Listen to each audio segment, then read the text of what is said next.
No black cats, just straight facts. Triple P certified. Listen, we can talk about odds all day. It doesn't matter what the odds are. It matters what's gonna happen.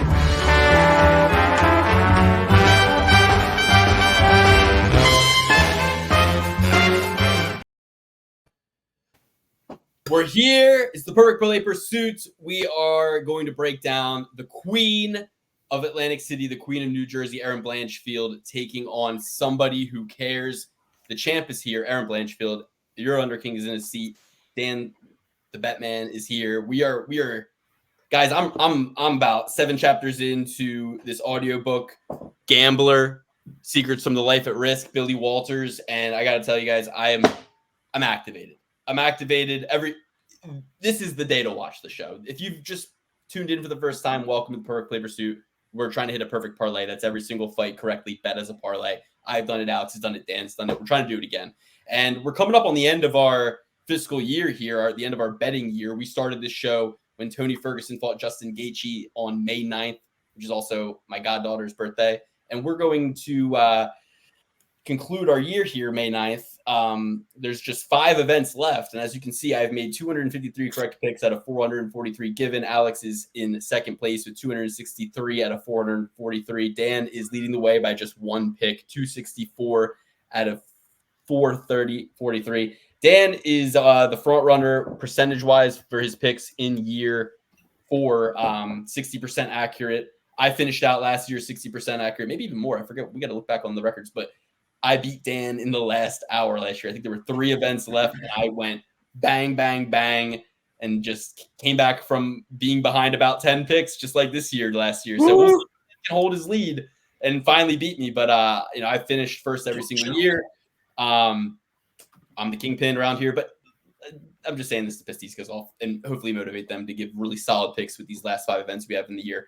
Because come year 5, we're doing things a little bit differently. We're going to talk more about this as the weeks go on, but we're going to switch things up. We're always pursuing the perfect parlay. We're always betting every single fight that we pick that week as a parlay. But I got some switch ups. I got some change ups, some curveballs coming for year 5. New ways of doing things. We're raising the stakes, both interpersonally and of the show.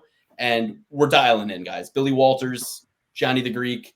These are totems now. We have to start betting smarter. All right, relax. We have to start betting a little bit smarter.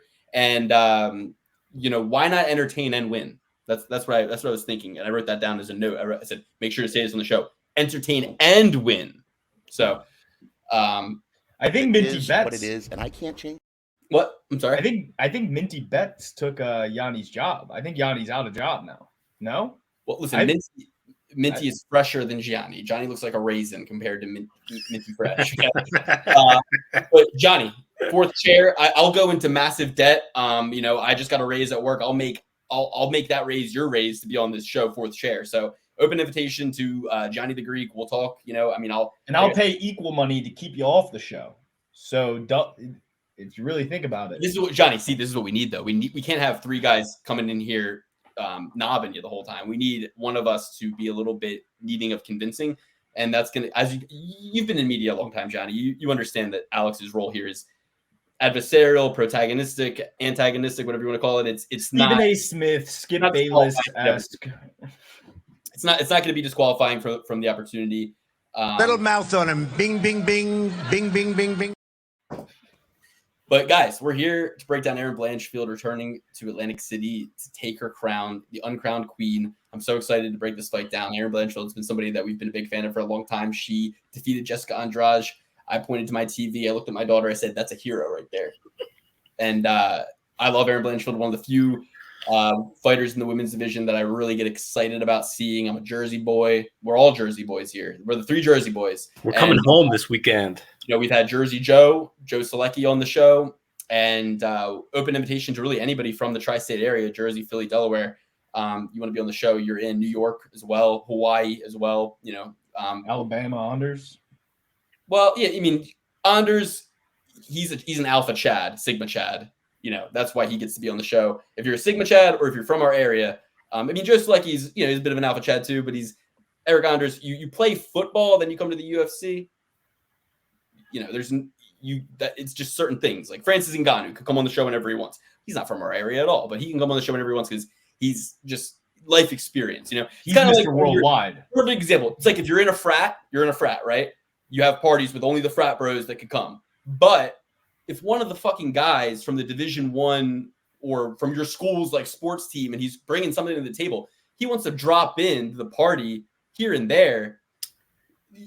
You got to think of it as a broader picture. We're not nickel and diming. You know what I mean? Like Let's say it's a swim team. Luke would do anything to hang out with a football guy that he would just let them into his party and also join a frat. This is both lame behavior. Okay, so you're in a frat, and you're in a frat, and some smaller D-list artist is performing in your town at the Civic Center, say Riff Raff, and Riff Raff wants to come to your frat party. You're letting Riff Raff come to the frat party. He brings an accolade about him. He brings something to the table that he's bringing to the party. Not your roommate who happens to not be in the frat but is a chill guy. No, that's not what we're talking about. We're talking about status. You got to have a championship ring. You got to have something that you're bringing to the table. And Eric Anders obviously brings that. So what I'm trying to say is Johnny the Greek, open invitation to be the fourth chair on the show. But we have more important things to talk about this week because I did something, guys. I went back and I retroactively looked at the last 12 events, testing a little bit of a theory that I have around Triple B certified picks. So I ran this through ChatGPT. I consulted the AI. I said, assuming that our Triple B certified picks, which last year finished at 69.6 something percent, so 70% accurate Triple B certified picks over the entire year 3. Now in year 4, the Triple B certified picks, which are the picks that all three of us sync up and agree on, are at 142 out of 220. That's 64.5%. So over the last 2 years of data collecting, 500 or so Triple B certified picks given, we have maintained a 65 to 70% accuracy, right? So what that does is it gives us a range, right? A probability range of this grouping of picks. And when you think about it, this is going to sound silly, but the picks are kind of proprietary algorithm, if you think about it. Because it's Alex's brain, it's my brain, it's Dan's brain, coming together independently at first, then syncing up with the notes for collaboration. And then the pick is just, it either is or it isn't. It's not like, we're out here conspiring to have a Triple B certified pick. If anything, it's the opposite. If anything, one of us pulls away from the Triple B certified pick if we don't feel it deserves that, right? If it doesn't, if we're not 100% in on that, right? So the Triple B certified pick is sort of like our proprietary algorithm, and within that algorithm is data, and within that data is a number. That number is associated with odds, right? So if we are looking at like 64.5% probability wise, converted to American odds, that's a minus 186-ish favorite, right? So you go, okay, that's the average, that's the thing. So then you need to calculate for a profit margin, right? So you can't bet every minus 186 Triple B certified pick or else you're just at break even, right? So you gotta go lower than that. So you gotta go, okay, what will be a 10% profit margin? Well, that's, about a minus 170 pick, right? So let's just bump it down a little bit. It's like minus 165. So, okay, minus 165 Triple B certified picks. What would the outcome be if we bet on minus 165? They gotta be better than that. So minus 164 and better, right? So I go back in time. I look at topology. It's not perfect math I'm doing here because I'm using odds that are not necessarily what the odds were or what we saw them at. They could have been better, could have been worse, but it's topology. It's rough back of the note card math at this point, but I'm going to dive deeper into this data. Essentially, if you had last event, we'll just look at last event, Hebas versus Nama Yunus. We had 8 Triple B certified picks. They were Edmund Shabazian, they were Fernando Padilla, they were Trey Ogden, Miles Johns, Stephen Ngwen, Montserrat Rendon, Igor Severino, and Mick Parkin. Okay. So at the lines, if we're looking for only Triple B certified picks that are minus 165 or better, Shabazian is out. He was 2-1, minus 200. Padilla is out. Ogden is in, Johns is in, Gwen is out, Rendon is out, Severino is in, and Parkin is in. Okay. So with that, you're up $300 if you just blindly follow the algorithm. So I see that and I go, okay, let's explore this a little bit further. I go back to the last 12 events. And when I first ran the math, I did it minus 200 favorites or better Triple B certified over the last 12 events. And it came out to being, you'd be down $230 if you bet either the money line or 100 on the underdog, right? So I go, oh, all right, guess I'm wrong. But then I go, wait, I used minus 200 as my threshold. Like, if this is a math experiment, then I've kind of calculated that I would be wrong because minus 200 is greater than the percentage of our accuracy. So I wind it back. Then I look at only the picks that are better than minus 165. The difference between if you had just blindly bet the trophy certified picks minus 200 or better or minus 165 or better, the difference is the first one you would have been down 230. The second one you'd be up 295. That's like an almost $500 swing, more than $500 swing in the other direction. So it's like, okay, that taught me two things. One, it showed me as I went through which of these picks were the valuable ones and which ones we were losing on, right? And it's those meaty triple P certified favorites that if we had bet on them, their money line to win 100, we would have been getting crushed.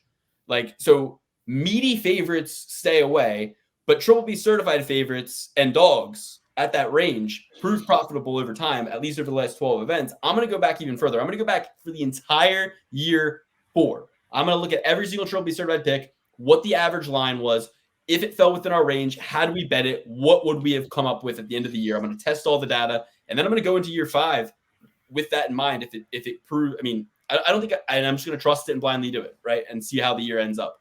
I'm going to do it on a small scale. I'm going to test it out, but this is something I've, over just looking at the data, I've become more and more passionate about this idea. And, I'm going to have to say no to a lot of picks that I, would be inclined to bet. I'm going to have to say yes to some picks that maybe I wouldn't. But at the end of the day, they're sure will be certified. So, I picked it one way or the other. And I'm going to continue to sift through this data. But it's going to take me a couple days, maybe a week. But I'm going to come to you guys in the next few episodes, at least by the start of year 5, with that number of what it would have been in year 4 had you followed that algorithm. There's one other thing I wanted to say. Oh, the other thing that it taught me was not only like who not to bet on, for example, like I'll just pull a random example here, somebody who we lost on that would not have. Okay, so Kennedy and Chuckley, great example, like gigantic trophy certified favorite, but it would have been a no bet because of the line. So we wouldn't have lost $700 that night, right? Even like Steven and Gwen, the guy who fought Jarno Ehrens, we trophy certified him, but he was just above the threshold. We wouldn't have bet him. And it really wasn't a pick. If you think about it, that's not a pick that we were super confident in, So, anyway. Just fading a bad fighter with a worse fighter. Exactly. So, there was one other thing about this little experiment. Guys, what are your thoughts? Just while I think about it, what are your thoughts on this little kind of math?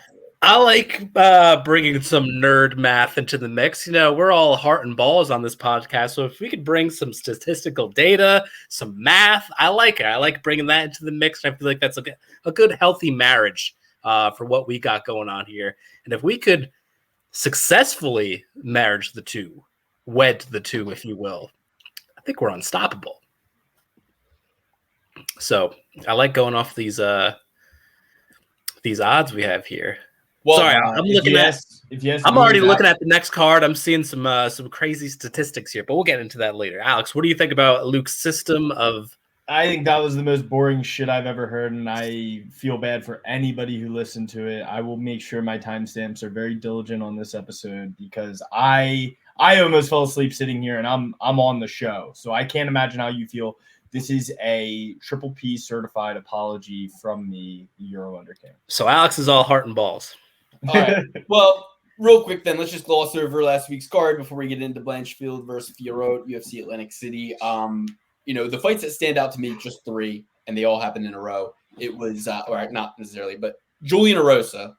I was on an island by myself. I picked Julian Erosa. And, if you watch the show, it wasn't that I was like, Julian Erosa will win this fight. But when I saw the weigh-ins, I was kind of feeling that way. He looked to be hearty and sizable enough to kind of weather Ramos's kind of onslaught a little bit, but he is Julian Erosa, but knocked out a lot. So still wasn't feeling super confident, but confident enough to put him on a couple bets. And Julian Erosa got the win. Amazing story. Love that he had a kid. Saw that, he shouted out his wife and said this one was for her. That was super cool of him. He's a Chad. Love Julian Erosa. Got that guillotine. You guys see that one? You appreciate that one? I know you didn't. You like Julian Erosa. You didn't pick him, but I'm sure it busted up some bets for you. But yeah, it was all right. And then the other one, Trey Ogden put on a clinic. Kurt Albelt, too old, accepted bottom position, you know. And Trey Ogden with that beard, he's really looking like he's investing in himself with his recent UFC success, and he's coming in looking in better and better and better shape. I just keep hoping we get these great lines. He was minus 146, would have been a Triple B certified strike-worthy bet, would have won you some money. Zalal, though, that's my biggest win of the night. I mean, I was on an island by myself with Zalal, and unlike being on an island with LaRosa, I was super confident in Zalal. I saw this in my mind's eye being very easy. And the factors at play for me were his stint in the UFC, how high I was on him in each of those fights, how well he performed in each of those fights, how he was unceremoniously cut from the UFC after a draw. And everybody in our Discord was like, that's not right, man. Zalal's the fucking man. Everybody was kind of saying, like, you know, Zalal is maybe the most talented guy to get cut from the UFC after 3 losses. And he's coming off of many first-round finishes, which tells me rededicated to the mind, not a bitch, not going to break, doesn't fucking cry, goes out and proves it, gets it done. Like, that's so important. That type of guy, and then the UFC brings him back, that type of guy doesn't fucking lose when he gets brought back. You know what I mean? He goes out and kills it, even does 3 fights in one night, kickboxing, boxing, and MMA. Yeah. Gets a decision, a submission, and a fucking knockout. 3 wins, 3 different competitions in all 3 ways you can possibly win. His coach, Mark Montoya, is beating cancer. And then he confirms everything I'm saying to you guys right now in his post-fight interview. He says, I'm out here watching David Onama, watching fucking Brandon Royval, and I'm thinking to myself, I can beat those guys. I'm here preparing with these guys. I'm as good as these guys. Why not me? So he was activated in exactly the ways I was hoping, thought, and prayed, and just kind of knew he would be. Goes out there. He was such a big underdog at first, and obviously everybody, as the weigh-ins got closer, they moved that line all the way. By the time I saw it at the end, he was a favorite at the end. 115 favorite to minus 105. So that says something. I'm glad that I was on it from the very start and saw him as an underdog and knew this is just too good to be true, because at the end of the day, Billy Q is stiff, old. He literally dyed his hair jet black. That tells you how old he is. I mean, his hair was different color. His hair was black. Like, he looked like Gomez Adams from the Addams family. Is that? Yeah, he looked like Dracula, dude. No offense, I love Billy Q. A huge Billy Q fan. Huge fan of Buffalo, the city. But Billy Q is stiff. He's old. And Zalal is way too slick. He was, here's the key factor, is that Billy's too tough for his own good and loves to fight and loves to put on a good show for the fans. So instead of just making it a boring fight and kind of like not falling into all Zalal's traps and chasing him around the octagon and getting pieced up, he bit down on his mouthpiece and went into the fire when Zalal hurt him, and it was the beginning of the end from there. So Zalal's a beast, future champ. Love the guy. One of my favorite fighters to watch. Alex should not have stepped in. He called me before the fights were starting and talking about Billy Q. And I said, Alex, I'm putting all of my chaos magic into the fucking guy with the pentagram on his flag, the Moroccan devil. We're going full-blown MAGICK on this one. And I summoned some chaos, some demons, some I'd say a fucking tree fell in my house. Yeah. Tell the people what happens when you step in. I said, don't step in front of me. And you said, I'm doing it. And then you got destroyed. I got steamrolled in the fights. I got steamrolled by a tree. A tree hit my house and my car. It was a bad night. It was a bad night. And this asshole. It was a bad night to be the kid. Tree bust through my ceiling. I missed the last like 2 or 3 fights. And yeah, it wasn't the best. I love the balls on my mouth. All right. So other than that, nothing really to talk about. Cameron Simon, amazing fight. Tough son of a bitch he is, but Peyton Talbot did good call, Dan. I mean, I was really having a hard time believing the fight really happened exactly as I imagined it would. But I was trying to tell myself don't be fooled by the fact that Cameron looks like a toy that came to life off the shelf. Don't be fooled by that. He's tough. But I'm like, yeah, but this other guy just looks like I can't unsee. He's going to big brother him in there. He's going to just be like, no, little boy, no, to everything. You know what I mean? And it's going to be like a guy swatting a gnat off of him. And I really did believe that. But I'm like, no, he trains with Jessica Duplessis, a really hard gym. He's used to hard fights. And that was true too. That was true too. He was used to it, and he took the beat and was there for it the whole time up until the very end, and wasn't even out of it, was still ready to fight. So Simon's a beast. I love him, but there's going to be some matchups where I think he's just doesn't have the heartiness. There's going to be a lot of matchups he can shine. Is that the low? Is he flyweight? Nope, 135. I think he should go flyweight. I think you should go flyweight, man, because He's a small what's- frame on him, short little arms too. what's Sugar Sean gonna do to him?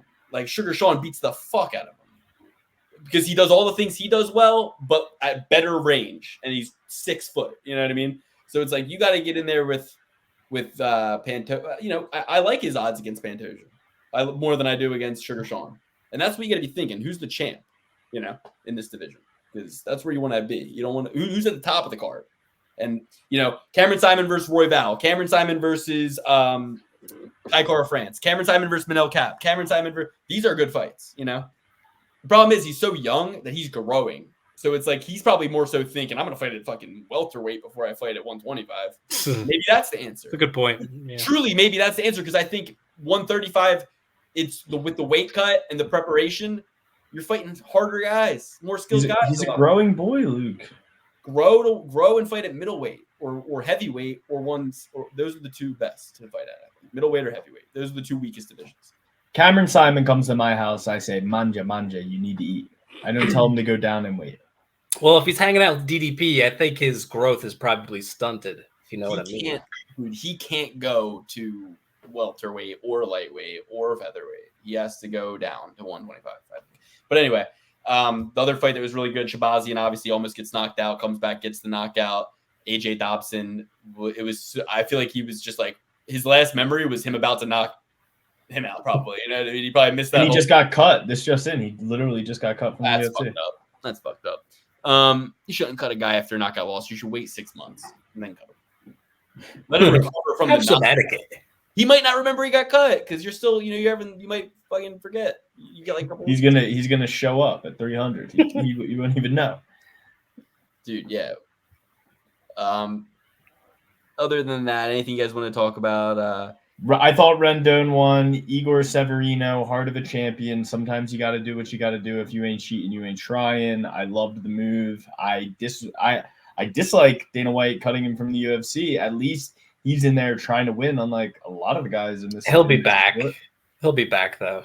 I feel like if I bid a guy, I could sell Dana on letting me stay. But I don't think this guy can because he immediately was kind of like trying to lie. And I think that the cover-up's always worse than the crime. You know what I mean? Cover-up's always worse than the crime. He's 19 years old. Here's my PR marketing pitch if I'm him. Like, you put me in his situation today. I'm Freaky Friday. I'm in his body. I'm coming out. I'm going, yo, guys, straight up, listen. I don't even know what happened. I'm 19 years old. I'm thrust into this shit. I'm in there fighting. And I had this like weird like panic attack where I like forgot I was even in a competition. I like thought I was fighting for my life. And I just I woke up out of like a stupor, like, holy shit, what is even going on? I'm 19. Like, fuck, dude, I can't even drink. That's always what you want to hear. I'm 19. My brain is not fully formed. Like, I don't even really fucking know. Like, I don't even know to this day, I don't even know what happened in there, guys. I just want you to know I want to figure this out. I never want this to happen again either. I would boot you the hell out of my office. I'd be like, stop saying you're 19.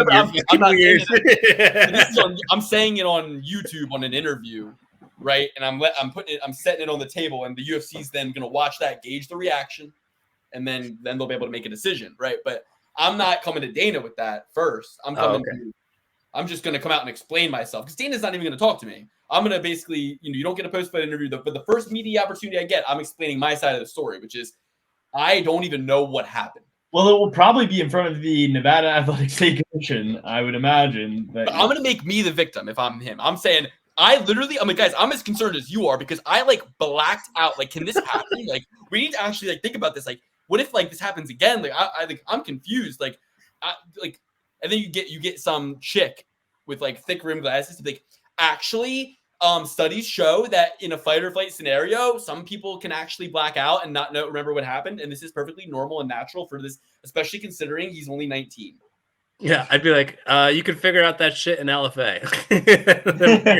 Then when you're done biting people, maybe we'll sign you again. Right, but here's the other thing. The guy got the tattoo of the bite mark. Right. Which, by the way, I'm grossed out by that. I always think of that too. I was like, is that sanitary? Like, there's still probably an open wound you're injecting ink into. Like, is that? Yeah, that was I thought exactly. I was thinking, I'm like, even if they wiped it, yeah.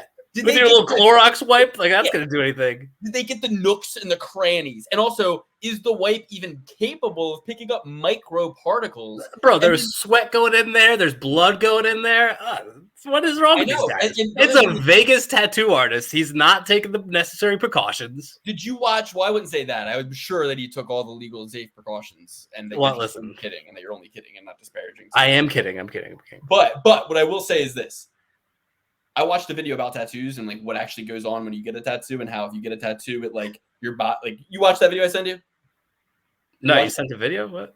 There was a video where like if you get a tattoo, your body thinks that it's like something bad and it's like it like locks it all in place and like it's like fight and then over time the ink like starts to bleed into your skin and like. Wasn't this a long time ago? You sent this? Yeah, a long time ago. Yeah. Oh, okay. Yeah. But if that's true, then he's like locked in this guy's mouth bacteria in like a pocket of his flesh. And when he's older and his immune system is weaker, it's gonna like finally release, and it's gonna be like a 20-year-old like super virus, and he's gonna be like, oh shit, and then that guy will have had what's called the final blow of the fight, as McGregor said.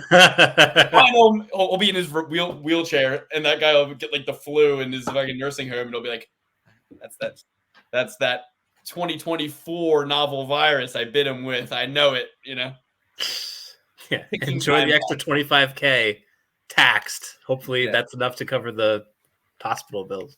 Yeah, all you had to do was tell me you can't get into heaven to have me not get a tattoo. I didn't even have to figure out all this bacterial infection bullshit. I was like, okay, if God doesn't like tattoos, I won't get one. I'm not a punk rock rebel like some of you guys. Bro, the older I get, the more I love my clean virgin skin. No tattoos, no ink, I love it. You got the clean cut look, Luke, that never goes out of style.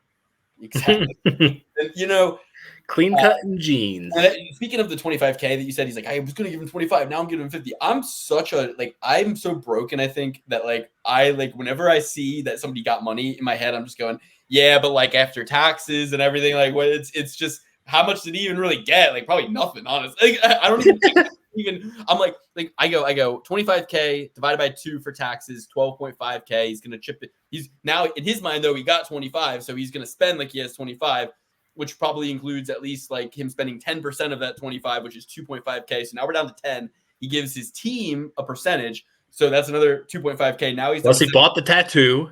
So he's down to 7.5 before the tattoo. Tattoo's probably gonna be free, hopefully, but maybe he tips the guy, you know. So let's say 500. Now we're at 7K.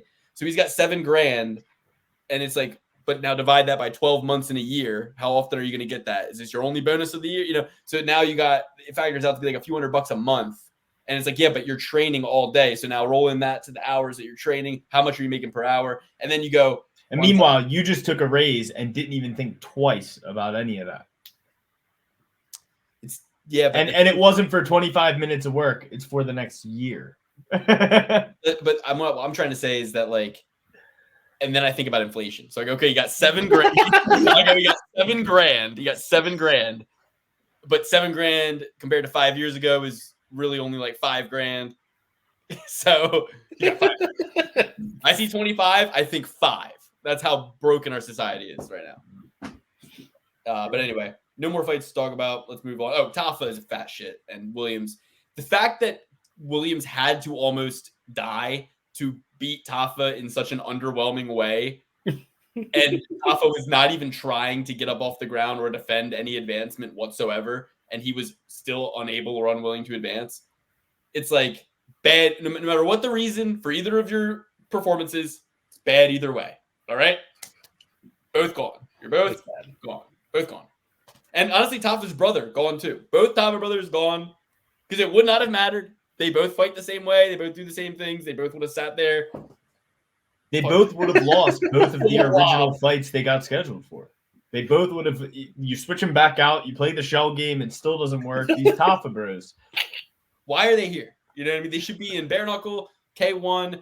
Put them in a place where you don't have to worry about grappling. They don't even try to grapple. Like, which means they don't even try to learn because they don't. It's like they don't even know. Like they're as confused as anybody. They're like he doesn't know how to do this, like separate the hands. He doesn't know how to do like the most basic 101 level stuff. Like, you know what I mean? So it's like.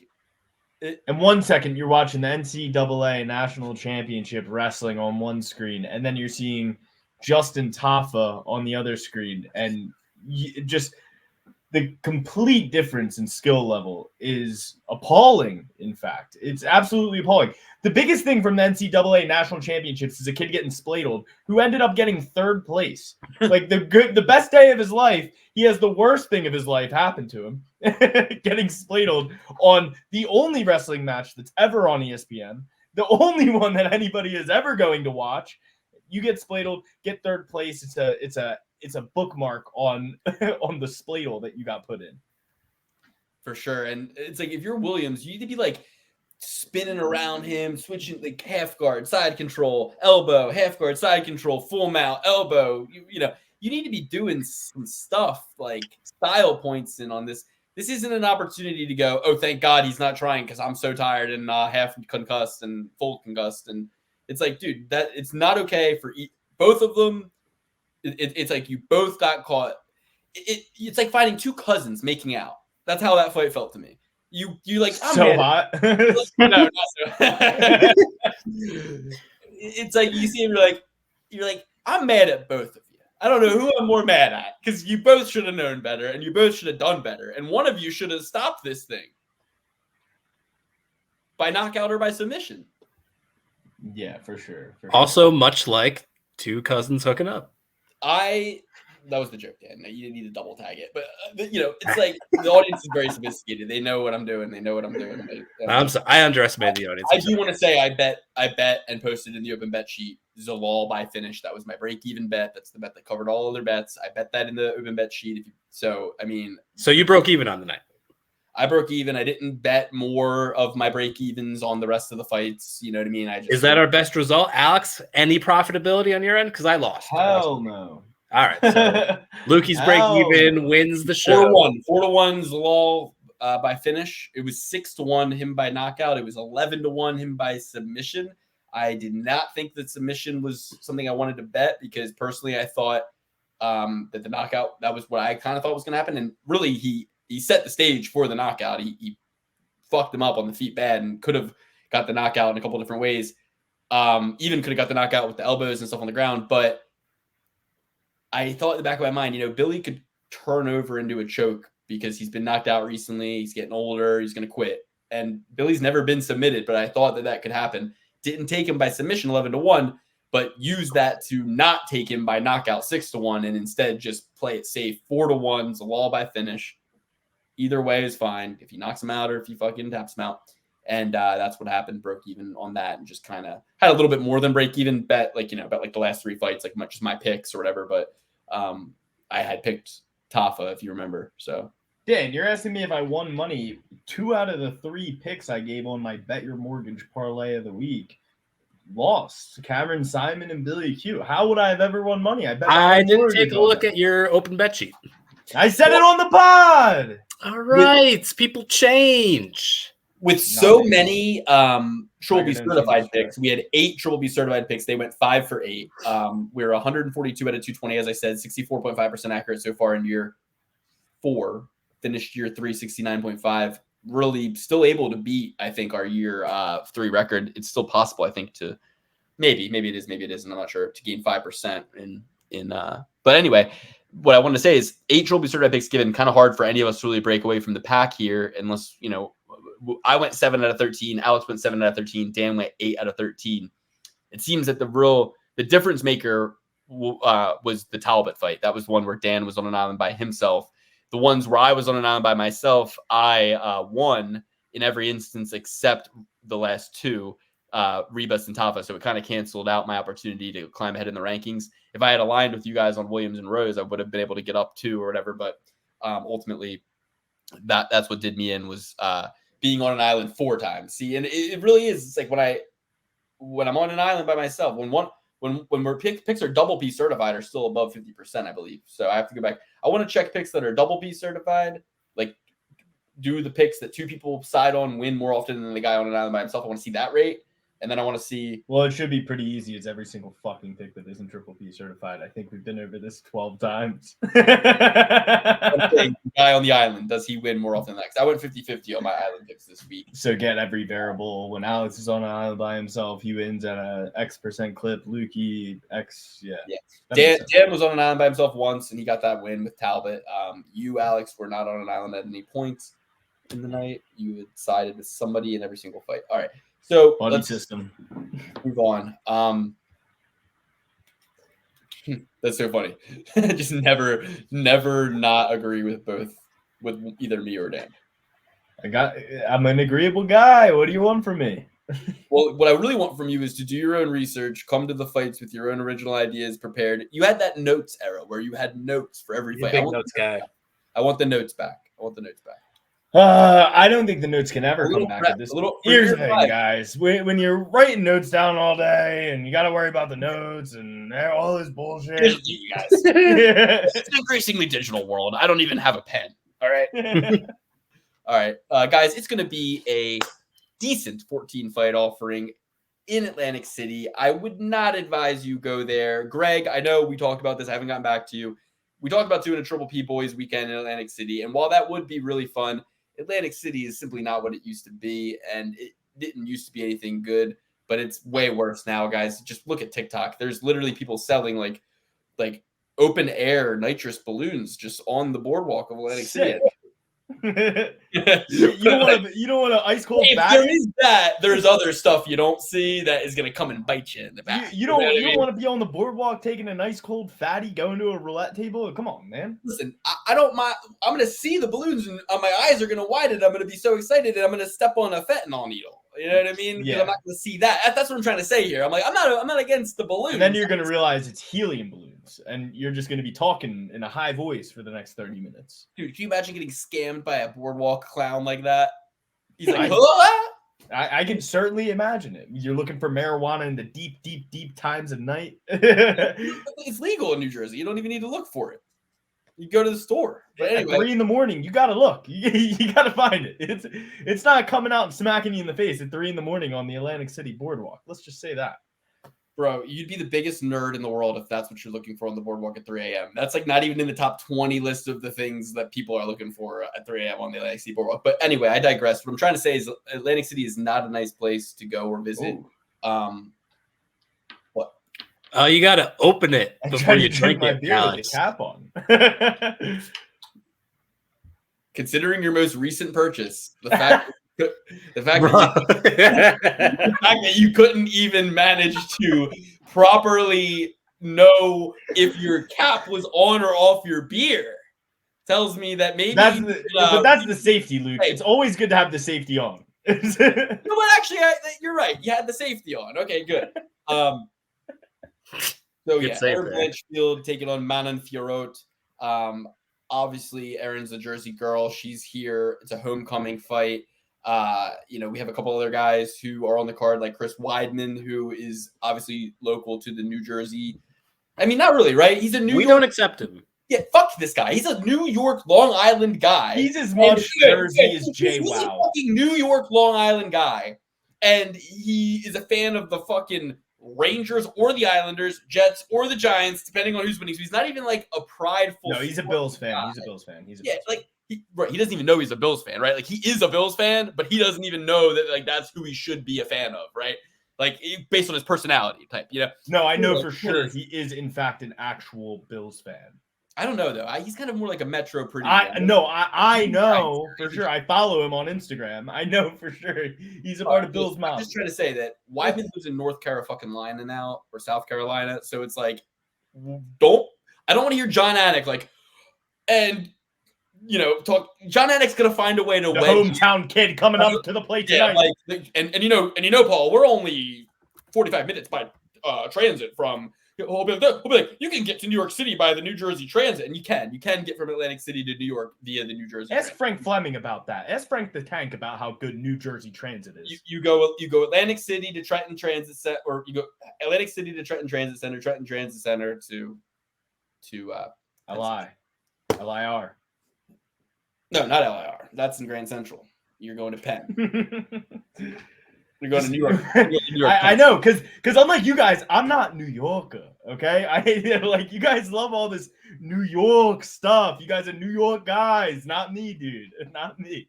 Listen, the beat of the streets, the rhythm of the soul of the city. I mean, you know, I'm like Woody Allen. You know, I love the jazz. I love the jazziness. You know.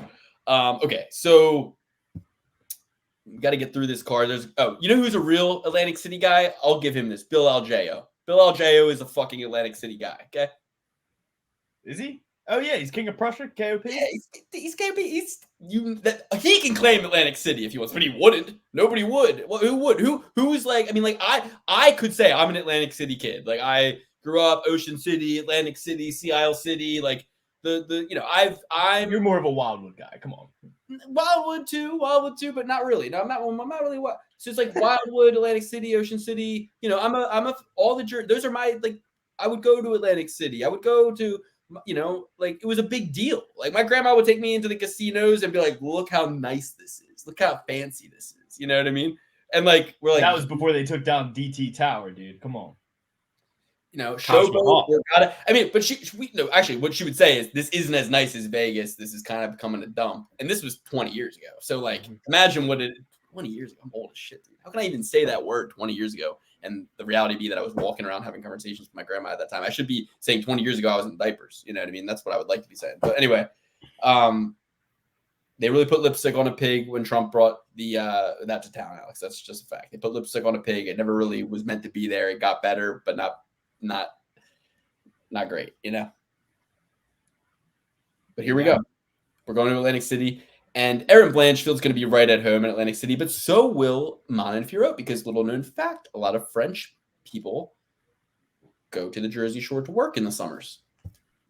That is true. So they're French Canadian, though. They're from Quebec. No, I'm serious. No, I know you are right, but I'm just saying she may go to a store at the boardwalk and she may say bonsoir, and they might say, oh. They might give her saltwater taffy or her ice cream treat. It is March, though. Do you think so many of these stores? It's still early spring. I think it's still a little preseason. I don't know if. Well, maybe she's out at 3 a.m. in the situation that we presented before. And do you think they're gonna let Erin go? They closed the Ripley's Believe It or Not museum. That didn't survive the pandemic, sadly. But wouldn't that be? Because they're always trying to get them on fucking the slingshot or the F1 cars or fucking. Making them pet a koala. It's like, what are they going to do in Atlantic City to have Erin before her championship fight get that good embedded footage? And I think the answer is Ripley's Believe It or Not museum. It's very safe. It's a little. No, it's not. Tricky. It's actually super scary. True, and it's a little tricky. There's a lot of illusions and stuff there. That might not be what you want to see. While you're cutting weight, walk into a room where the door is too small. So it's no Ripley's Believe It or Not museum. Maybe they could take them to the candy store. I'm just thinking of things I went to as a kid when I was there. I don't know, guys. If you have any ideas about what to do in Atlantic City for the UFC crew, shout them out. Last time I went to Atlantic City was my friend's 21st birthday, and we met a woman, and she pointed to her boyfriend, and she said, "I slipped him a sleeping pill," and he was asleep on the chair. And I don't think it was her boyfriend, Luke. I think she was a prostitute. This was like 10 years ago. I'm thinking back on it now. I go, that was a woman of the night who was that was Cardi B. Like, she was covering her tracks. She was like, oh, I gotta fucking lay low for like, because we were just like, you know, little fucking smiley face college kids, 21st birthday. And she was probably like, these people are gonna think something's up because he's passed out right now. So I gotta like. She was like, yeah, gave him a sleeping pill. I was like, oh, we all were like, oh, you know, like, no, he didn't know her at all, probably. She was going to go through, run his pockets, probably. That was probably some Cardi B level stuff. And she wasn't even lying. So it's like the perfect cover up. Those are the best. Look at this hand while you don't see what's going on in this hand, you know? Truth in plain sight. Look at this hand while I do exactly what I tell you in this look hand. At this hand. It's like, look at this hand. Look at this hand. Okay, Erin Blanchfield, she's cold-blooded. It's not going to bother her that she is fighting at a place where she probably has lots of great childhood memories, just like I do. You know, yeah, she's got 3 inches of height disadvantage, but she's got 2 inches of reach advantage. You know, great ape index on Erin Blanchfield, 2-1 favorite. So I don't love that. That's what Typology says. I haven't seen it that high on the books I've been watching though, but you know, I don't love that. I liked betting Erin at the pick'em lines they were giving us against Andrade. Now it seems like secret's out a little bit. So while I do believe she will win, for me to have a bet on her, I'm gonna have to look at, you know, Erin Blanchfield by submission. That's kind of what I would really want to look at. It'll probably be like plus 110. I'm hoping to see it at 2-1 or better. Erin Blanchfield by submission. Sometimes though, these fighters like to prove a point, right? So Manon Fiorot, she's the striker. So if I'm Erin Blanchfield and I get her back, I'm not going for the neck. I'm going for the soul, like Robbie Lawler said, right? I'm going for the soul. I'm going to have that say Erin Blanchfield by TKO KO, not Erin Blanchfield by submission. I'm going to have everybody look at that record and say, yeah, I didn't submit her. I knocked her ass the fuck out. The striker, that's all right. Yeah, the striker. Yeah. See that win? KO. Didn't strike so good from her back on the ground. Yeah. Oh, she was 3 inches taller than me. I don't know. I was towering over her on the ground by over 2 feet. There you go. That's her post-fight speech. Locked and loaded. Except it won't be, because she's not going to get the finish. She's going to win by decision, but I'm not going to be greedy, and I'm not going to bet that. I'm just going to go straight up money line, top of the parlay. Erin Blanchfield. You know, Manon Fiorot, she's a tough lady, very tough. I don't see her getting finished, but I do see her getting outclassed. It's going to be close. I think Manon round 1, maybe even round 2. But I think Manon definitely going to be round 1. So if you're so inclined to live bet, you know, just sit on it for a round, because I think Fiorot's going to take that first round. But the volume, the aggressive nature of always coming forward, but also being defensively sound, Erin Blanchfield is going to be all over her, mixing in the takedowns. Even if she doesn't get them, there'll be enough to get Manon thinking. Again, the volume's going to be there, and I just think that overall, over the course of 5 rounds, we're going to be looking at a pretty one-sided affair after we leave that first round with a fresh Manon Fiorot. But yeah, give me Erin Blanchfield, Elmwood Park, New Jersey, the North Side, baby, representing, still in the home state of New Jersey. This will be the signature win of her career. You know, people were talking about, oh, the winner of this fight will get Rose. How about no? How about that was a dog shit performance we didn't even talk about, and Rose is not a title contender at 125, and her prime is well past her, and the winner of this should just go straight to a title shot. So Erin Blanchfield for the title shot after this Saturday. Yeah, fuck Rose Namajunas. Fuck that bullshit. She's, you know, talking all this gas like, you beat Manon Fiorot. Or no, you just got beat by Manon Fiorot. We're not running that shit back. Get the hell out of here. Go to the back of the line. Just because you beat Amanda Hebos and you can't even finish her, which everybody who beats Amanda Hebos finishes her. Rose Namajunas, crisp striker, finishes everybody. Can't, for a woman at least, you know, you can't get Amanda Hebos out of there. Miss, I'm in there to get hit, and she's in there for 25 minutes with you. You can't get her out of there. Rose Namajunas is past the hill, over the hill. She's done. Her career's over. It's just like I always said about women. Men age like wine, women age like milk. Everybody's like, Rose Namajunas is only 30 years old. Guess what? That's past your prime as a lady. So that's why we're going with Erin Blanchfield, 24 years old, still ripe. Still Josh Giddey age. Yeah. Erin Blanchfield, emphatically, she is going to kill Manon Fiorot, and then she is going to win the title easily. Who's got the title this week? This is Alexa Grasso, right? Alexa Grasso. They are running back the Valentina fight. I would love to see this. Erin will have to sit out for a little bit. She'll have to be comfortable with sitting it out. But, you know, we just learned the value of 25 grand. It's really 5. So, Erin, take her advice here. Whatever you win off of this Saturday night, divide it by 5. You gotta strain it out until this fight concludes between the rematch. I would love to see Erin Blanchfield and Alexa Grasso and each other's like going for heel hooks. grabbing each other's toes, toe holes, toe locks. You know. All right, but Lukey's not back yet. Lukey's probably putting the baby down. Let's get on to the next one. Vicente Luque versus Brady. No, Brady's out. He got too many tattoos, and he has to go under the knife to get a couple removed, is what I've heard. Don't know for sure if that's true, but my sources are usually really good. Now we got Joaquin Buckley fighting against Vicente Luque.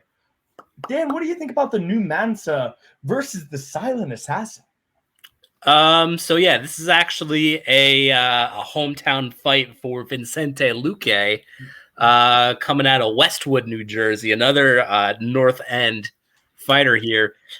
Gotta go with the out-of-town guy, though, Joaquin Buckley. I just think that, number one, the style matches up to him very well. Buckley is not afraid of a firefight whatsoever. In fact, he invites it more often than not. And we're looking at Luque, who's he's dipping, man. This is going to be another case of a guy, look at the age. He's only however old he is. He can't be more than, 30, which is technically in your prime, but he's been in so many wars, dude. And I feel like just, over time, if you look at his wins, it's like, the Woodley fight, that's really one of the bigger names on your resume. And he's coming off, I don't know if he's coming off of a loss, but he's had some losses in recent memory that are giving me cause for pause. Whereas Buckley, I just feel like he's getting better as time goes on. He's always game. I haven't even thought about the highlight reel knockout in forever. I don't even care about that so much. I'm just thinking of him marching forward like a bowling ball, not letting anything stop him. He's thrown those hooks. This is going to be a battle of the hooks. Who's the better Captain Hook? Because that's the strike that both these gentlemen employ. But I like Buckley here. I think he's got more power. I think he's more durable at this point. And I think the line, he started off as a slight dog, but it's pretty much pick 'em now. So it seems like that's where the money momentum is going. So I'll take Buckley here. Yeah, I like it. And if you want to play it safe, just to go fight does not go the distance. Word. Well, for me personally, I think I'm also going to go Buckley. I'm a big fan of his. Yes, he's super short. Yes, he's not very polished on the ground, but I don't necessarily think this fight is going to be taking very much and not going to be having much time on the ground here. And yeah, we've seen Joaquin Buckley go down against like Alicio Di Chirico and some other guys that are not as good as him, Chris Curtis, Kevin Holland. But I think he gets Vicente Luque out of there, and I think he could avenge all three of those losses in the next calendar year. I would love to see a Joaquin Buckley revenge tour get himself into the top 10. But this fight will probably put him in the top 10, right? Like Vicente Luque is like 6, probably. No, he shouldn't be 6 if he is. Trilby certified by Joaquin Buckley and Erin Blanchfield back-to-back co-main and main Trilby certifications. Joaquin Buckley, everything you guys said, hardiness, pressure, power, can take everything Luque gives. Will not be able to take everything Buckley gives on Luque's end, though. And I think you guys pretty much said it all. Luque got stalled out with that Ian Gary situation. That's never good for a fighter. It interrupts your peak, right? Your flow. Yeah, your flow. So Buckley's got him right where he wants him. Buckley by KO. I like it. Vicente Luque, 32, not even 30 flat, 32. Take us in the next one real quick, Dan. While Alex is gone, we got Bruno Silva versus Chris Weidman. So Bruno Silva coming off back-to-back losses. He fought the Pirate to a decision that some people think he won, and he got choked out by Brandon Allen, who has been on a bit of a surge lately. So, those were in the last 9 months. But in the last calendar year, he does have one win amongst those 2 losses. He KO'd Brad Tavares. So he's 34, Weidman's 39. They're both coming off back-to-back losses with a win sandwiched in between. Weidman's last win, though, was 3 years, 7 months ago against Omari Akhmedov. In the same, amount of time, or in the same amount of fights, Bruno's put up 3 in this calendar year. So the Sharon Magomedov fight, I remember there was a lot to do about it being on the ground. Was Bruno trying to take him down? Because Shara, obviously, he's the striker guy, but I kind of remember Shara being on top. I think that When was like on his, he was on the bottom, I think, up kicking. last round. Right, so he was landing the damage, but he was on the bottom. But Bruno was looking for the takedown there. Now I remember correctly. Okay, so that actually helps me out here in my decision because I was a little bit nervous that Shara initiated the takedown and got it and was able to hold him down. Nope. But yeah, I like Bruno here. I think could it be a little bit of a trap? I mean, the line is pretty steep. I think he's like a -2, getting close to like a -250 favorite.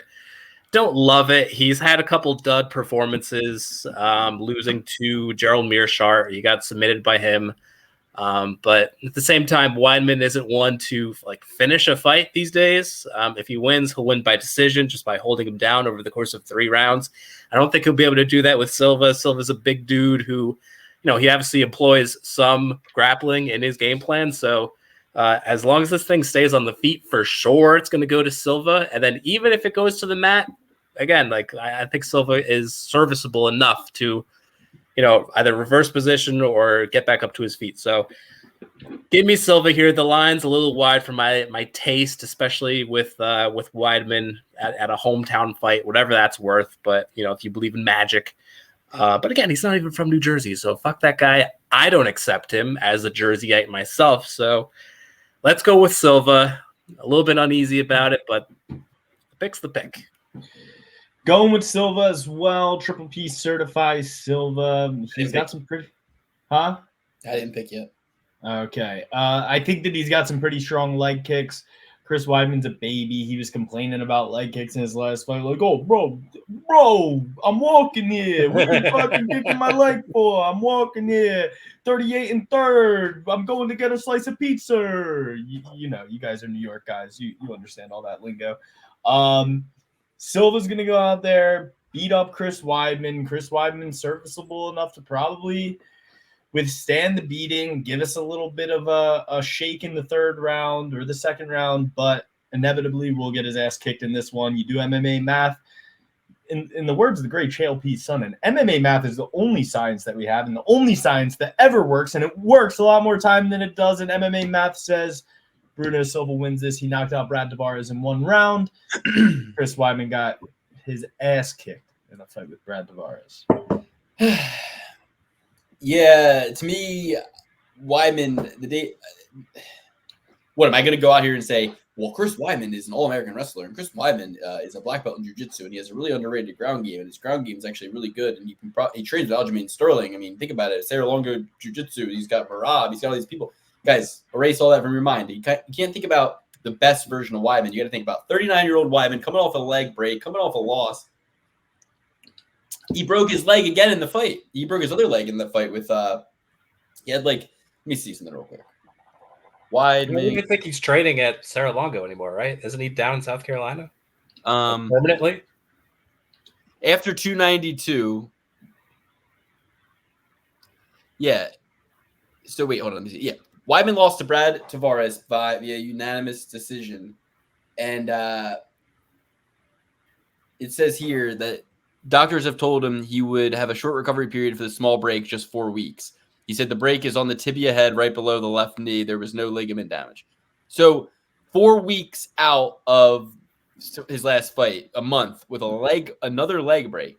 His last fight was August of 2023. So that's, that only takes you to September of 2023. But that means October, November, December, January, February. Here Quick we go. Maths. 6 months ago. At best, he started training again from that leg break 6 months ago. If someone could comment how many more fights Chris Weidman has on his contract, that would be great. Because if this is his last fight, retirement fight, 1 foot on the banana peel, 1 foot in retirement. I think the gloves might be in the center, which, lets us know even more so that he's, probably going to lose this fight. Well, no, he's going to retire. He's already said he's going to retire. Oh, really? Yeah, he's gonna retire. This is easy money. It's Bruno Silva. This could be my last fight. I'm gonna kind of make that decision throughout the training camp and see how I feel. If my body can handle a hard training camp again, and it might be the last one, it might not be. He doesn't even know if his body can handle a training camp. He's done for. The reason why I took this fight pretty quickly, it didn't even matter who it was because I was offered in Atlantic City. That's where I started my career. It was Atlantic City because at the time MMA wasn't legal in New York. The New York guys had to fight in Ring of Combat in Atlantic City. I've been to a Ring of Combat event in Atlantic City.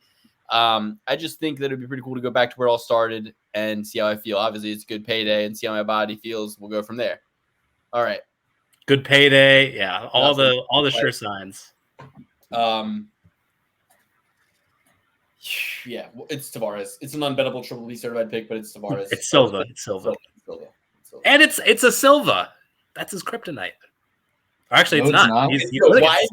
Weidman always has his mind on like, oh, I'm gonna go to Madison Square Garden and get knocked out, and then go back and get knocked out, and then go to where it all started and get knocked out. Like he's always got this grand homecoming vision in his mind of like, and then Weidman came back and got the title. Remember what I said to you? It's so selfish to his wife, to his kids, that he's continuing to do these things. It's so selfish because it's like, you've already gotten to be the champion. You already had them put the pretty little belt around you and your tiara and say, you're the prom queen, Chris. Yay! You already got to be a state champion wrestler and an all-American wrestler, and they raised your hand and said, yay, Christopher, you're so great. We all love you because of how you work out.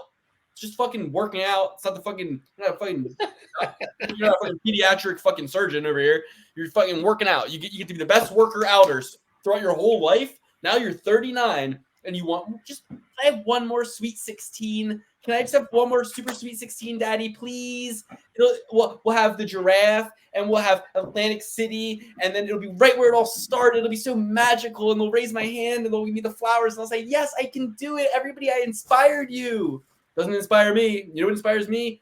Seeing nature proven correct. Like seeing things that make sense. Seeing a guy who's 39, who's broken his leg twice in the last fucking year, who hasn't been training all that much, who is old, seeing him get knocked out. That would be really great for me. That would inspire me. I'd be like, cool. Things make sense in the world. Brad Tavares, Brad Silva, Bruno Silva, whatever, going out there and losing to Chris Weidman, I would think so negatively towards Bruno Silva. It would be so bad for him. It would be so bad. I want to say this, Bruno Silva. The stakes have never been higher. If you lose this fight, not only should you be cut, you should be embarrassed for the rest of your life.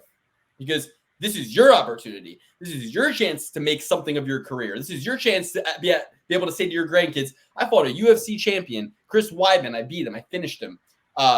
This is your chance to do that. If you can't do that, you don't get to say shit. You get to say, I got choked out by Gerald Mershark. I got choked out by an American from fucking Swampville, Louisiana, a place where they don't even grapple, a place where they don't even contest wrestling. They don't even know how to wrestle or grapple at all. You're from Brazil, and you lost to a guy from where America, like in America, we go, they can't grapple over there.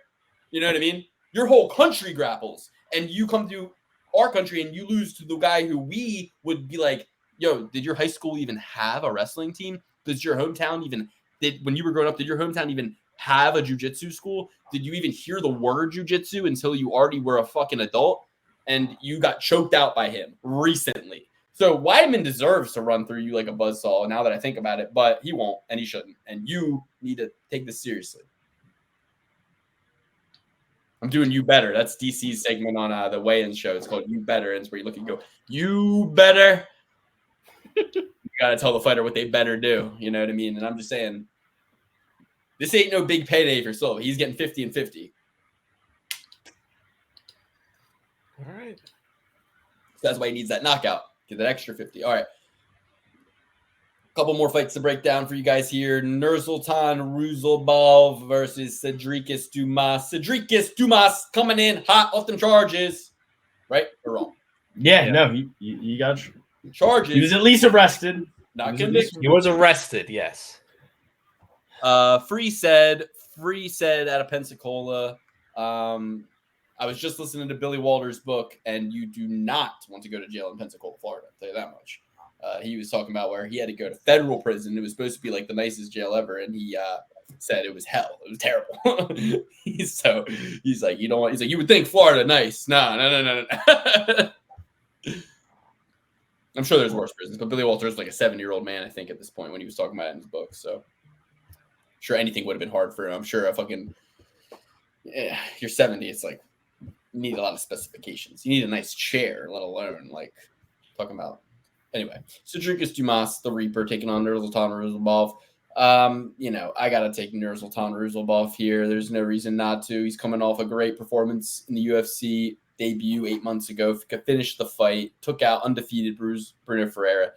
And he's got, 43 fights to Cedric Dumas's 10. Obviously, Cedric has a lot going on in his mind right now. You want to go with minus 270 generous for the situation, I think.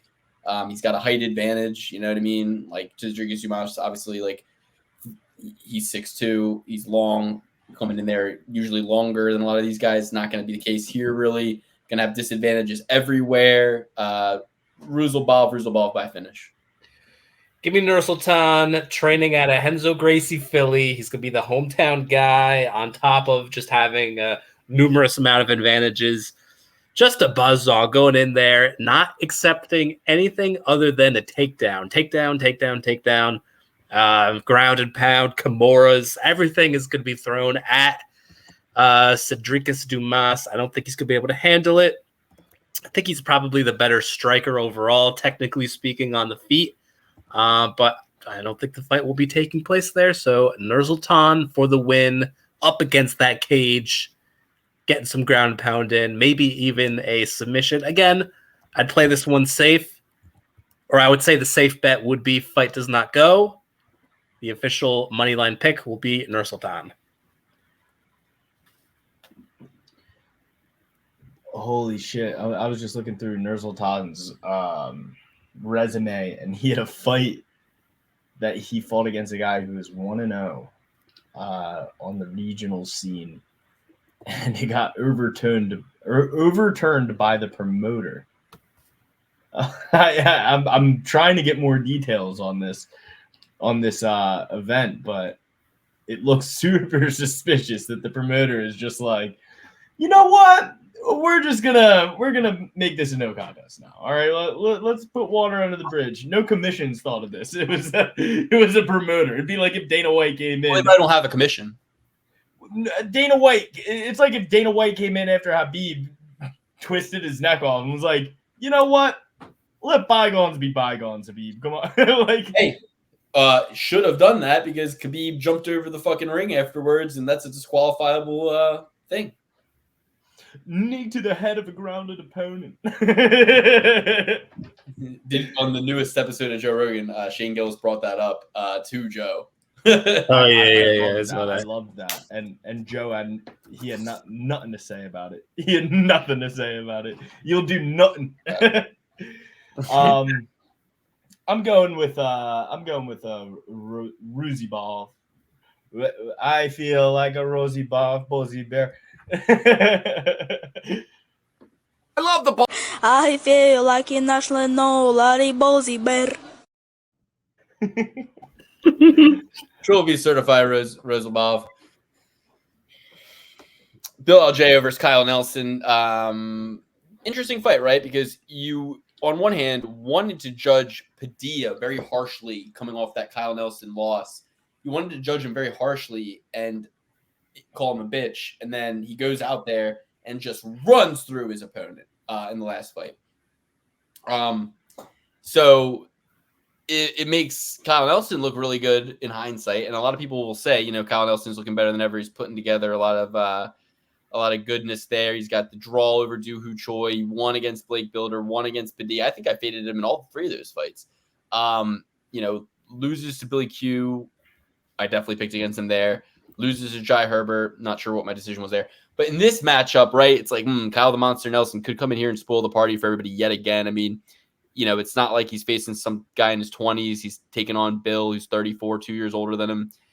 Bill's going to be a little bit bigger, a little bit longer. But what I like about Bill is pretty much everything. The way he fights at this point has been great. beat up on New Anderson Brito, knocked out the coward Herbert Burns.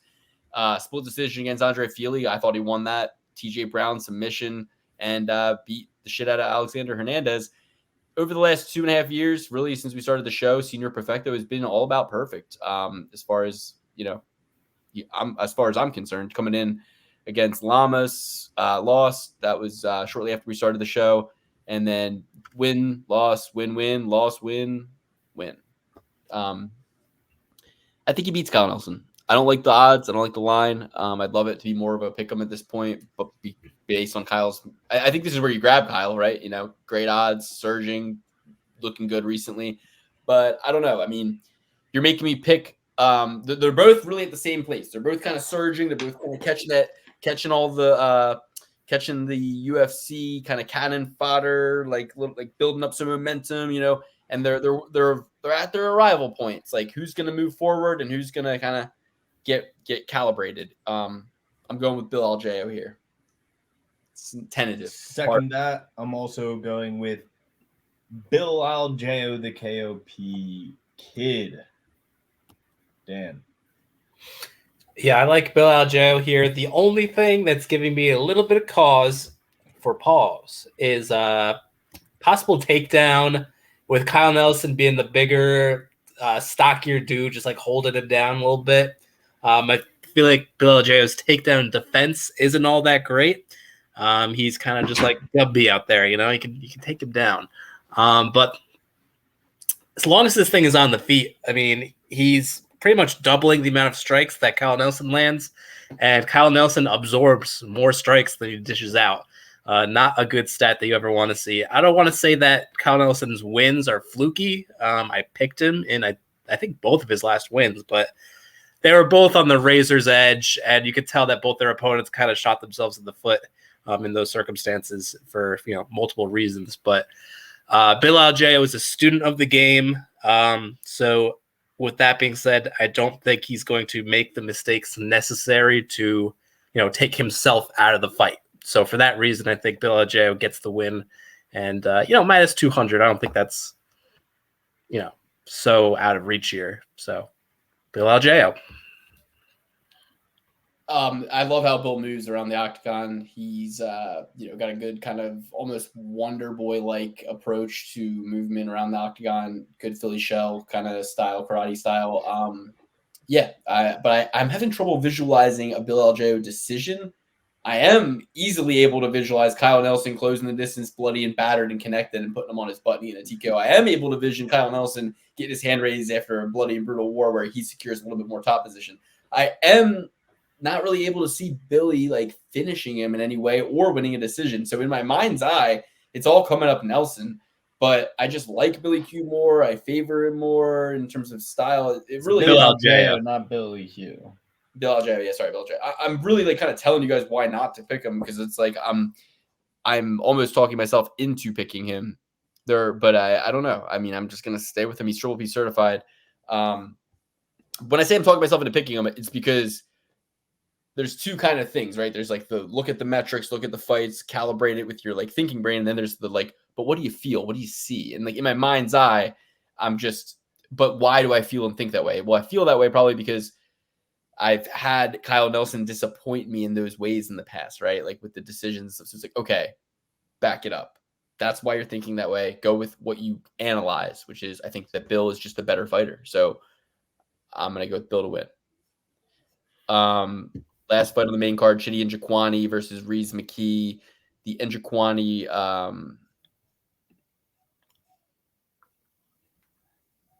no, okay, never mind. Kennedy Njokuani is not Kennedy Njokuani, but Chidi Njokuani has a brother, right? That also fights. No, I don't think so. Then Kennedy has a brother that also fights. Not in the UFC. Look, guys, I'm doing my best here. Chidi Njokuani. I wanted to not pick him because I thought he was Kennedy Njokuani's brother. That's why I had to go back a couple weeks ago. Wait a minute. They have two different last names completely. So I don't know what to do here. Guys. You don't remember this guy? He I do. He has a great voice. I know exactly who he is now. I'm just you're doing quick maths. You got a kid. He looks like the sidekick in the TV show Psych. And it's like nothing about the way, like if you're just going off Tapology pictures and stuff, like Reese McGee has that kind of Cameron Simon thing going where he just looks like a little fucking. He's dainty. He looks like locker push into her guy, like push him into the locker, shut the fucking locker. And he's like, I'm 6. He's like, he's out of here. He's like, Luke, I'm 6'2". He's like, you're not you or anyone else. I wouldn't fit in a locker. I'm like, yeah, but why do you? And Cameron Simon would literally stuff you in a locker. Cameron Simon would kiss you on the mouth and make you like it. It's funny you say that. Let's just say that. It's funny you say that. Anyway, Reese McKee. Oh, and by the way, the thing you were saying that you were telling on yourself for last week, I think I know what it is, you freaking pervert. What are you talking about? You know what I'm talking about. Cameron Simon. Anyway, Chitty Chitty Bang Bang is going to beat up Reese McKee. And that's all there is to it. Reese McKee, like Luke said, dainty little boy. Chitty Chitty Bang Bang, thick shoulders, thick arms, thick chest, thick torso. He's a big guy. He's gonna put the hurting on Reese McKee. If you have one of the fucking, what are those brothers called? Oh, I thought Daukus beat the shit out of Reese McKee. Am I crazy? Yeah. Everything that I said about Zalal, I don't believe about Reese McKee, right? So Zalal got kicked out of the UFC and then went on a 3-fight finish streak and then got brought back into the UFC. Same with this guy, right? He comes in the UFC short notice against Hamzat. I still remember that video of him getting the call that he gets to come into the UFC, and it's almost like he hadn't been paying attention to the sport at all, because the big talking point was this new guy Hamzat Chimaev, and he just fought. You know what I mean? He just fought. Can he fight again? Will they get? And nobody in the UFC will take this fucking fight. Why would you? Tell your manager to shut the fuck up. To tell your manager to pick up a fucking newspaper for once. What the fuck? He was on summer vacation, not paying a lick of attention. He goes, "Oh, a fight in the UFC? Yeah." It's yeah, Hamzat Chimaev. He goes, "Sure, who? I don't know who that is. No worries. Let me call Reese. Tell him he's gonna fight in the UFC." You know what I mean? It's worst manager of all fucking time. So yeah. And then you get Alex Morono right after that. It's could you get a guy who looks like he's a worse fighter who's actually way better than he is besides Alex Morono? There's not a single guy who goes out there more plodding forward, throwing uglier punches that are actually better than a lot of the guys in the UFC's punches and footwork and all this shit. Here are 2 guys in the UFC who don't fight like anyone else in the UFC. Yeah. Here is, in no way do these 2 fights and how you perform in them reflect your ability to compete with the rest of the entire roster, because nobody really fights like Hamzat, and definitely nobody fights like Alex Morono. So it's unless you go back to Keith Jardine. Keith Jardine fights like Alex Morono. Yeah. So then he goes on a 3-fight win streak, but he does it in Cage Warriors. It's now his manager's paying attention, right? So then he gets him into Angel Lusa back into the UFC, who we just saw is a fucking coward and not even able to fight, really, right? So what do we do with Reese McKee? Because I want to pick him here. I want to pick him. I want to say, he's 0-3 in the UFC. He's got to come up with something sometime. And Chidi Njokuani's 35, a lot older. He also is not super dangerous anywhere. I mean, he's a striker who gets knocked the fuck out. He got knocked out by Rodriguez. He got knocked out by Lord. Lord is a little bitch. He got destroyed. Yo, shut up. Lord sucks, man. He got destroyed by my boy, dude. My boy. Yeah, everybody gets destroyed by that guy. He's on a. Oh yeah. Is that true? Is that true? I don't think that's true. So I think it's true. Yeah, but you were so confident. Lord got ran through. Dude. Well, that's because he's my boy. So fuck you. Pereira didn't even need to get him in a good choke. He just said, "Get over here." No, Luke, you're my boy too. If you fought Pereira, I would be all balls deep on picking you as well. Pereira, I would not. I would, dude. He's so. You know what's crazy is that he's younger than me. Yeah, I know. He's one of those cases where it's you're not. No. There's no way in the fucking hell you're younger than me. Unless you just look so he had a beard when he was 7. It's crazy. All right. I'll sway you here, Luke. I'm also gonna go with Reese McKee. Here's why. First look at this. I thought, Chidi Njokuani, the guy that fucked up RoboCop, and this is Reese McKee, who through my He did not. my Rolodex of fights. He got knocked out by RoboCop. Nuh-uh, he beat RoboCop. He got knocked the fuck out by RoboCop. No. He did. Oh, I'm looking at it. I literally am looking at it right now. No, you're wrong. He won. Rodriguez defeats Njokwani, round 2. Well, he fucked up somebody good. Who did he beat? Dusko Tudorovic. Yes. Marc-Andre Okay. Barriol, That was Marc-Andre also my Barriol. boy at one point in time. He knocked out Marc-Andre Barriol in 16 seconds. That's when Right. Okay, here we go. So he's a wrecking ball. So when I first see it, I'm thinking Chitty all the way. This is such an easy pick. Set it and forget it. Don't even worry about it. But here's the deal. If you take a look at the line movement, we started with Chitty at minus 210. He's now a minus 140, which seems like it's not a lot, but actually I think it is. Because guess what? Who the fuck knows who Reese McKee is? Nobody. Not even in England, his own country. So what's the deal with this line movement here? It's the largest line movement on the card besides what's his face? Julio Arce versus Herbert Burns. But that's only because it started at minus 550. So there's obviously going to be some drawback there just based on the line itself. How is Herbert Burns still in the UFC? I don't know. But he's the plus 400 dog for good reason. We'll get to that later. But I like Reese McKee here. I think some of these fights you do have to look at like what's going on with the lines. And it's, again, like you guys said, you said it perfectly. First fight, you get Hamza Chimaev. Second fight, you get Alex Morono. And by the way, he landed like 135 strikes against Alex Morono, so it wasn't a terrible performance. I could see Reese McKee getting the win here. Am I going to go all in on it? No, but that's going to be my pick. I'm siding with you, Dan. I just don't like the age on Njokwani, and that's what it. And the 3-fight losing streak. You know, if they brought Reese McKee back, Y'all are so dumb, and here's exactly why. He is going to knock Reese McKee out in the first 45 seconds, and you guys are going to feel so fucking stupid because that's a chitty bang bang performance right there. And Reese Reese McKee, McKee, we're forcing you to be on an island by yourself, and you're Island boy. I'm just trying to. You're scared of islands, dude. You're afraid of the island. Just embrace the island. What do you say? You know, don't you want to get one pick? Every pick on this card has been trophy certified so far, and this is the one chance you have to get ahead of Dan. Here you go. All you need is your guy. All you need is this, baby. You're getting the favorite too.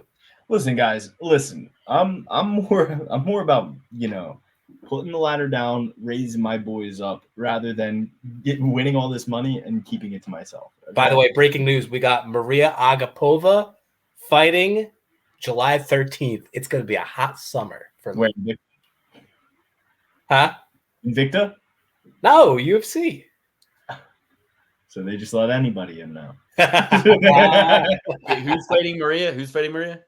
Luana Santos. Gotcha. All right. Well, L. That's an L. That's a fat L for Maria. Hey, how about this though, Alex? Your boy, your idol, Edson Barboza. I saw that. L Who's he for fighting? him. Who's he fighting? Lerone Murphy. L for Lerone the Miracle. He almost got fucked up in his last fight, bro. He almost got knocked out 3 times in his last fight.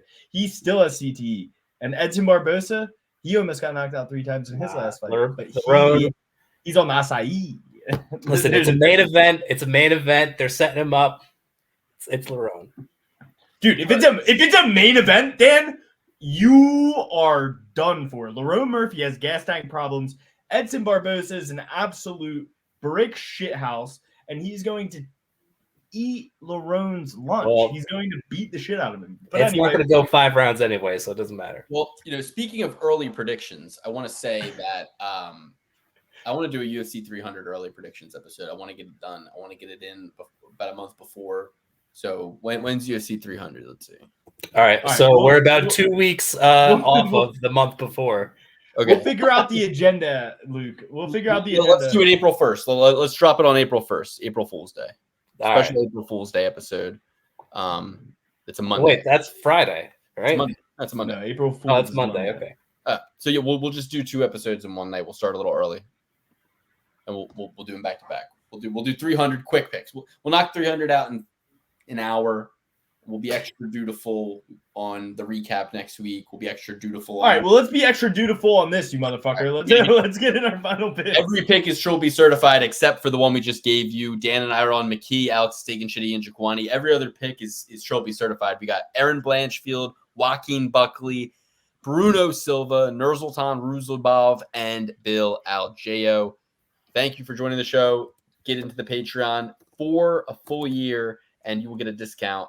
We are going to hop over to the Patreon to record the second episode of the night. We do 2 episodes, one free, one for some moolah. And this is the moolah one. Get in there for the full year. You get a discount. Get into the Patreon. Subscribe for a full year, guys. We need to get this war chest up. We need to get it. We need to get more money. We need more money in the war chest. If you like the show, if you're still here after an hour and 25 minutes, then you want more. I need you to give us money. Patreon.com/PerPlayPursuit. Please subscribe for the full year. That's where you get the open bets sheet, where if you followed mine last week, you would have seen that I posted Yusuf Salal by finish in there as a solo bet. I rarely do solo bets, usually parlays, but here we go. I had Yusuf Salal by finish 4-1. We got that in. We covered our bases with that. You see all of my picks listed out, Alex's picks, Dan's picks, 3 tabs for each of the Perfect Parlay Pursuit boys, giving you every one of our open bets sheet plays, the open bets sheets where the money lives. Thank you guys for joining the show. Appreciate your time. We're gonna hop over to the Patreon. We love you, and I feel like there's one more thing I wanted to say about the Patreon. You can message me and tell me what to say on the show, and I'll send like a message for like your loved one or something. I'm not gonna do that. I'm not gonna do that. This ain't cameo. That's not part. I don't know what else. That's dude. I'm not doing that. In this episode, dude. I don't.